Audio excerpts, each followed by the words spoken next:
પ્રગતિશીલ સમાજ માટે મહિલાઓનું નેતૃત્વ કેટલું મહત્વપૂર્ણ છે તેનું ઉત્તમ ઉદાહરણ સુરત શહેરે પૂરું પાડ્યું છે. રાજ્યના ગૃહમંત્રી હર્ષ સંઘવીએ આ અંગે ગૌરવ વ્યક્ત કરતું ટ્વીટ કર્યું છે. સુરત સિટી લિંક લિમિટેડે જાહેર પરિવહનને વધુ સમાવેશી બનાવવા તરફ એક નોંધપાત્ર પગલું ભર્યું છે.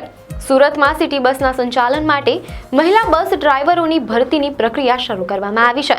આ પહેલ સુરતના જાહેર પરિવહન ક્ષેત્રમાં મહિલાઓની ભાગીદારી વધારવાનો પ્રથમ અને અનોખો પ્રયાસ છે.